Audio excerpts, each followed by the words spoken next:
Assalamualaikum warahmatullahi wabarakatuh. Nama saya Muhammad Dwi Ferdianto. Di sini saya akan menjelaskan tentang ilmu statistika dasar. Jadi di dalam statistika ada yang namanya populasi, sampel, mean, median, dan modus. Apa sih statistika itu? Di statistika adalah ilmu yang mempelajari tentang pengolahan data dan pengumpulan data. Untuk pengumpulan data sendiri bisa melalui survei atau pengamatan. Sementara untuk pengolahan datanya bisa menggunakan statistika deskriptif dan statistika inferensial. Jadi secara garis besar statistika itu apa sih? Jadi kalian kan pasti pernah melihat data-data yang ditampilkan melalui tabel, melalui diagram. Jadi tampilan data tadi bisa digunakan untuk mencari rata-rata, modus, median, simbangan baku, jangkauan, kuartil, dan lain sebagainya. Untuk selanjutnya adalah populasi dan sampel. Apa sih populasi dan sampel dan apa gunanya untuk statistika dalam pengolahan data? Jadi misalnya gini, ada lebih dari 50% siswa SMA se-Indonesia percaya bahwa coklat dapat mengurangi tingkat stres. Kan kita nggak mungkin mengetes atau menanyai semua warga Indonesia apakah itu memang benar. Kita hanya mengambil sebagian kecil dari populasi, jadi sampel adalah sebagian kecil dari populasi itu tersebut. Jadi semisal kita akan mengambil data melakukan survei seluruh warga Indonesia. Jadi untuk populasinya sendiri adalah seluruh warga Indonesia. Jadi kita bisa menggunakan sampel satu SMA, misal SMA Negeri 1 Kencong. Itu bisa digunakan sebagai sampel. Jadi populasinya adalah seluruh SMA, seluruh pelajar SMA di Indonesia. Dan untuk sampelnya sendiri SMA Negeri 1 Kencong. Jadi SMA Negeri 1 Kencong mewakili dari pelajar SMA seluruh Indonesia. Jadi kita kan nggak mungkin mengambil data seluruh pelajar SMA di Indonesia. Jadi kita bisa menggunakan sampel, digunakan sebagai acuan untuk melakukan survei pengumpulan data dan pengolahan data. Ya itulah ya sedikit gambaran. Itulah sudah jelas menurut saya populasi dan sampel itu gimana. Selanjutnya saya akan menjelaskan tentang mean, modus, dan median. Gimana sih mean, gimana sih modus, gimana sih median? Saya akan menjelaskan satu persatu. Check it out. Yang pertama adalah min. Apa sih min itu? Sekarang kita masuk ke pengolahan data. Untuk mengolah data, yang pertama itu bisa dengan cara untuk mencari rata-ratanya. Jadi dari data yang kita peroleh semuanya nih kan banyak, kita cari rata-ratanya berapa. Rata-rata itu udah pernah tahu kan, pasti dulu kan pernah belajar juga. Lambangnya begini atau biasa disebut dengan min. Nah ini itu jumlah dari semua data yang kita kumpulin. Jadi semuanya nih sampai berapapun, sampai n lah nyebutnya, itu dibagi dengan dibagi banyaknya data yang masuk gitu. Ini aja yang perlu diingat. Langsung saya kasih contoh. Misalnya aku punya ada nilai di kelas 7A. Setelah dikumpulin di kelas 7A cuma ada 5 orang yang ikut tes bahasa Inggris misalnya. Terus nilainya misalnya anak-anak yang ikut bahasa Inggris ini ya, nilainya Ami misalnya 80, Budi nilainya 50, Caca nilainya misalnya 70, terus 2 lagi 80 sama 60 deh. Nah dari hasil yang terkumpul, kalau kita mau cari rata-ratanya, berarti kita harus ngapain? Ayo, jumlah semua data yang ada. Datanya kan ini adalah data yang kita punya. Jadi ya udah dijumlahin semua kayak gini, terus dibagi dengan jumlah data yang ada berapa? 1, 2, 3, 4, 5. 5. Nanti kita bakal dapat rata-rata dari kumpulan data ini gitu ya. Ngitungnya enak gimana nih? Nih kalau ngitung kayak gini mending kita pasang-pasangin yang menghasilkan angka yang gampang. Kayak ini nih. 80 ditambah 50 berapa? 130 kan? Nih, tambahin 70 jadinya 200. Segini nih 200. Udah ini kan? Tinggal ini tambah ini. 140 ya. Gitu kan? Gitu kan ditambah ini 340. Ini kan lebih mudah daripada ini nambah ini terus ini nambah lagi tambah lagi gitu kan. Mending kita cari yang lebih memudahkan ngitungnya. Oke. Kan udah gini 340 dibagi 5 berapa nih? Nah, kalau aku sih nggak suka nih kalau porgapit kayak gini. Enakan kita pecah-pecah aja. Ini kan 340 bisa dipecah jadi ini kan 300 ditambah 40 bagi 5. Enak kan kalau gini? Tinggal 300 bagi 5 berapa?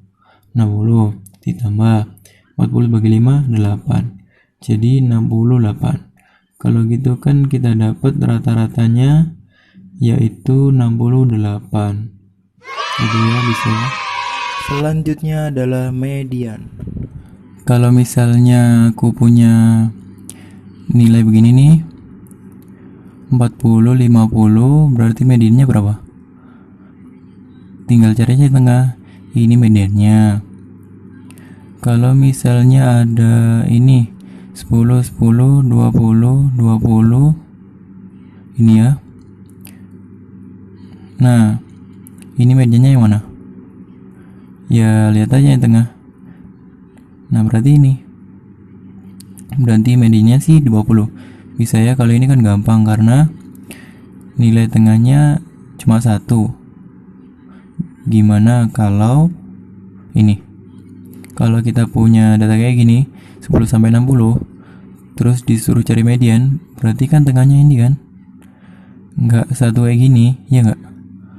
Kalau kayak ini kita ngitungnya tinggal data yang 3 dan 4 dijumlah baru terus dibagi 2. Jadi mediannya itu. Jadi berapa nih? 70 dibagi 2 35. Ya udah, jadi nilai tengahnya 35. Kita coba lagi. Kalau misalnya ada datanya kayak gini, ngacak kayak gini. Mediannya gimana coba? Harus kita urutin dulu kayak gini. Jadi nggak boleh diurutin berdasarkan baris. Kalau misalnya kamu mau ngurutin gini nih, nah itu terus cari tengahnya, salah. Harus dari yang terkecil. Ini kan 10-nya ada 4, ya udah 10-nya dulu ada 4. Habis itu 20-nya ada 3. Habis itu 30-nya ada 2. 41, 51. Dari sini baru kita tentuin. Ternyata ada yang ketinggalan guys. 70-nya kurang, berarti 30, 40, 50, 70. Baru lengkap kan sekarang? Mediannya gimana kalau gini? Ayo gimana coba? Kalau di sini kan datanya ganjil. Kan cuma 5, mediannya di tengah 1. Ini datanya 1, 2, 3, 4, 5, 6, 7. Mediannya di tengah 1. Kan ini 6. Jadi 2. Mediannya begini kan hitungnya. Kalau 12 berarti nggak mungkin ada 1 juga karena dia genap. Pasti di tengah ada 2. Gimana tuh? Berarti di nomor 6 sama 7 di sini, iya kan? 12 kali bagi 2 kan 6. Ya udah berarti 6 sama 7 mediannya. Ini kan kebetulan sama, ya udah jadi pastinya 20. Bisa ya. Jadi jangan lupa kalau masih ngacak gini harus kamu rutin dulu dari yang paling kecil. Selanjutnya adalah modus. Jadi kalau ada suatu kumpulan data yang terbanyak yang mana itulah modus. Contoh, di suatu kelas 7A lagi ya, ada 5 anak yang mendapatkan nilai 80. Ada 6 anak yang mendapat nilai 90. Ada 1 anak yang dapat nilai 70. Ada 2 anak yang dapat nilai 40. Ada 9 anak yang dapat nilai 10. Ini adalah nilai. Dari data ini kamu bisa nyimpulin langsung modusnya yang mana. Pokoknya yang paling banyak, data yang paling banyak 9 kan. Nah, 60 adalah modusnya karena yang paling banyak. Contoh lagi, kalau misalnya dijabarin kayak gini. Nah, 20, 40, 30, 60, 50. Cari modusnya. Gimana? Ya udah tinggal dihitungin aja. Nggak usah berurut, nggak apa-apa. Pokoknya tinggal cari yang paling banyak. 10 ada berapa? 1, 2. 20 ada 1, 2, 3. Ada 3. 30 ada 1, 2. Terus 40 ada 1, 50 ada 1, 60 juga ada 1, 90 ada 1. Yang paling banyak adalah yang jelas, yang 3, yaitu modusnya adalah 20. Gampang kan? Contoh lagi, misalnya data penjualan deh. Penjualan produk susu misalnya. Ada merek A terjual 20. Merek B terjual 75. Merek C terjualnya 40. Dan merek D terjualnya 30. Dari data ini bisa nggak nentuin modusnya? Cari aja yang paling banyak. Yang paling banyak yang banyak. Nah, berarti modusnya merek B. Data yang paling banyak keluar. Atau bisa bentuknya angka, bisa bentuknya tergantung datanya pokoknya. Gitu ya. Pokoknya intinya data terbanyak aja.